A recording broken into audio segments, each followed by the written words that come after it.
Welcome to the Trolley Wire. I'm sorry for how long it took me to make this video, but I hope you enjoy.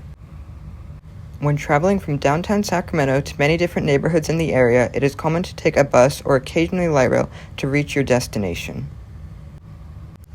There are various high ridership bus routes or corridors that could benefit from streetcar or tram service. These services would allow for frequent rail transit to connect multiple different neighborhoods of Sacramento without being stuck in traffic behind cars and other motor vehicles. Streetcars should run in dedicated lanes to avoid conflict with other modes of travel. The first route for Sacramento would run primarily along Broadway. This line would share infrastructure with the previously proposed downtown Riverfront streetcar. Starting at the Sacramento Valley Station, the line would run down 3rd Street to Broadway. A portion of 3rd Street could be redirected to a two-way road, or the streetcars could be the only mode of bidirectional travel besides walking. The line would run down Broadway all the way to 65th Street, before heading north to the University 65th Street Light Rail Station.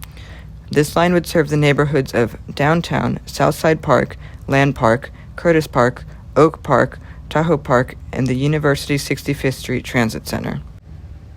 The next route that would benefit the Sacramento region would run down Stockton Boulevard.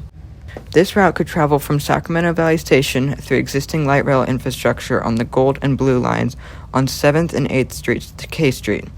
It would also share a trackage with the previously proposed downtown Riverfront streetcar and J and L Streets. At 12th Street, the line would split into two directions, partly following the Blue Line tracks.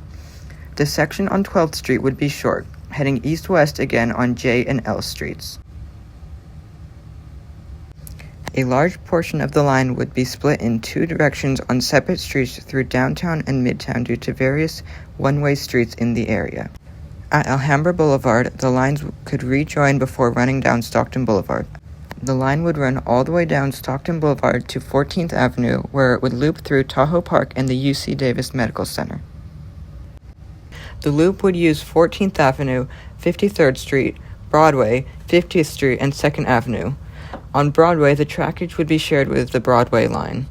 This loop would mean trains would run in one direction on each street and would allow for connections to bus routes 51, 38, 137, 138, 212, 213, 214, and 215 at various locations. The downtown Riverfront streetcar would also be sharing trackage with both lines previously mentioned. This line was said to run down J and L Streets from 19th Street. At 12th Street, the line would turn onto K Street to meet the trackage for the Blue Line light rail. It would then run through existing light rail infrastructure to the Sacramento Valley Station. It would then turn onto 3rd Street and run to Capitol Mall, where it would cross the Tower Bridge. After entering West Sacramento, the line would split into two branches. One branch would turn south on Riverfront Street near the Rivercat Stadium. The other branch would run to the West Sacramento Transit Center. For these lines, new vehicles would likely need to be purchased unless older light rail trains were to run as backups, or they could be used to lower the initial cost of starting the system. There are quite a few manufacturers for trams in North America, but some are more popular than others. When modern streetcar systems were being installed in higher quantity, Skoda, Inicon, and United Streetcars were the most popular, but they have now all stopped U.S. productions. These days, Siemens Mobility, Alstom, and Brookville are the most popular streetcar manufacturers in the U.S.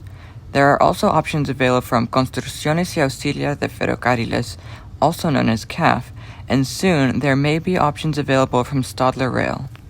With such a wide range of manufacturers available, high competition could lead to higher quality vehicles and lower costs for purchasing and maintenance. Siemens Mobility manufactures intercity trains and trams here in Sacramento and has had much success with streetcar systems. Their most popular models for trams currently are the S700 low floor and S200 high floor.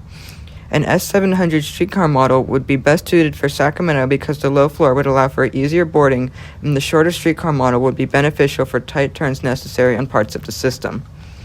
Alstom has also been manufacturing trams and high-speed trains in the U.S. with their Hornell, New York location. They offer low-floor trams with a wide range of customization options. An ideal model for Sacramento would be the Citadis low floor, similar to the trams ordered by SEPTA in Philadelphia, Pennsylvania. These trams allow for high capacity and frequent service even when off-wire sections are necessary. In recent years, Brookville has been very popular for American streetcar systems. Their offerings include heritage streetcar restoration, replica streetcars, and modern streetcars. For Sacramento, the Liberty low-floor streetcar would be a good option because of the off-wire capabilities offered. On the other hand, these vehicles are not very high capacity and are also not the most aesthetically pleasing. With CAF, there are many different options for trams, including off-wire capabilities. These trams have been very popular worldwide, and SacRT currently operates high-floor light rail vehicles from CAF. An ideal vehicle for Sacramento would be an Uribos family tram of higher capacity. These trams are also available with many different styling options. Finally, Stadler Rail has offered trams to the European market for much time and has started to build inner-city and regional trains for the North American market. If there is enough demand, Stadler will likely bring trams to North America as well. A Tango tram would likely be ideal for Sacramento because it is offered in multiple lengths and configurability options.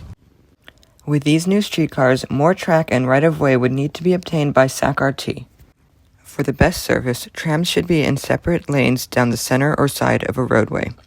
Streetcar lanes like these have been put in around the world and even in the US and Canada recently.